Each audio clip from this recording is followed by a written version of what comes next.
Okay. Day 10. Solving trig equations with identities. Solve the following identities 2 different ways. Explain each step and show all work. Explain your strategies and why you chose those. Okay, so let's just write this out first. So here we have the tangent of x times the cosecant of x all over the secant of x. And what we have to do is we have to use trig identities in order to simplify this. So first we know that tan of x is just equal to sine of x over cosine of x. Like that.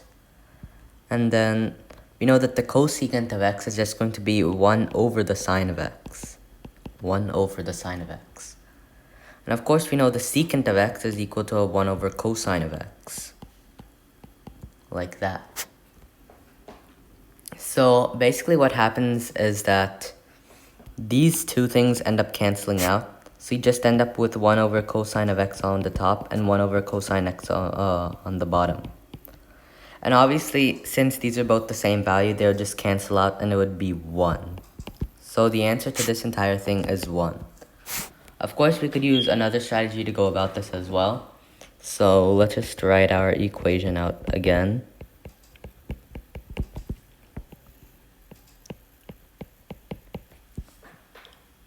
And first what we can do, we can convert the secant of x to 1 over the cosine of x.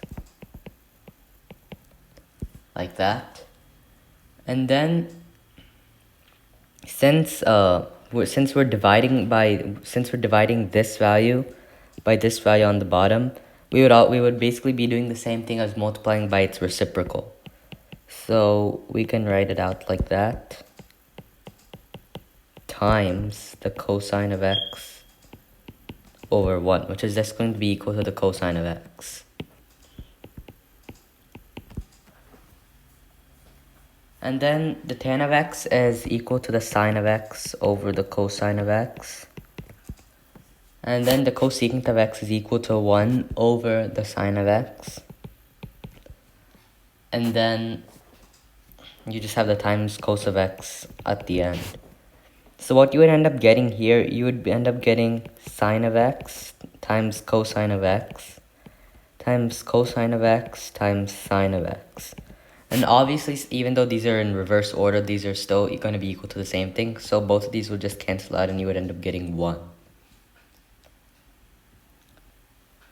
Alright, now to go on to the second problem. So here we have the cotangent of x minus the sine of x times the cosine of x, all over the cosine squared of x. The cosine of x, and then that entire thing squared.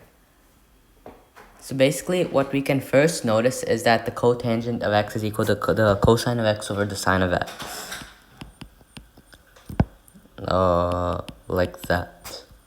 And then we know that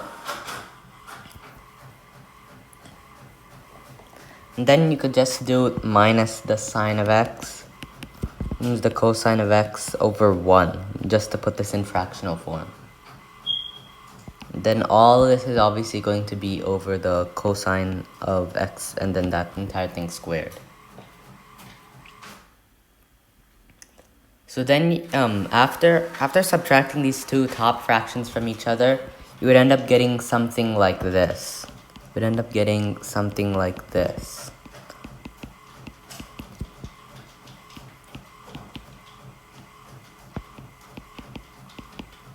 And of course that entire whole thing over the cosine squared of x. So then after doing some calculations, you would end up getting cosine of x times 1 minus the sine squared of x. Of course that over the sine of x. And that whole thing over the cosine squared of x. And then after doing all of this, you would end up getting, obviously because this is the cosine squared and this is the cosine squared of x, so you would end up getting the cosine cubed of x over the sine of x, and all of that over the cosine squared of x. And obviously this is going to cancel out to just end up equaling cosine of x over the sine of x. And that is equal to the cotangent of x. And we are done. The answer to this is the cotangent of x. Of course, we have to do it in using another strategy as well. So what we can do here is we can rewrite it in using the reciprocals. So the top would end up being 1 over the tan of x minus the 1 over the cosecant of x times 1 over the secant of x, like that. Of course, that entire thing is going to be over the cosine squared of x. So 1 minus the tan of x, 1 over tan of x minus 1 over the cosecant of x times the secant of x. Here we would just end up getting, once you do all the calculations again, we would end up getting what we have right here. We would end up getting the cosine cubed of x over the sine of x. Of course, all of that over the cosine squared of x.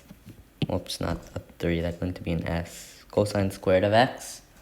And then, of course, once it all cancels out, you're going to end up getting cosine of x over the sine of x. There's a force equal to the cotangent of x. And there we are done.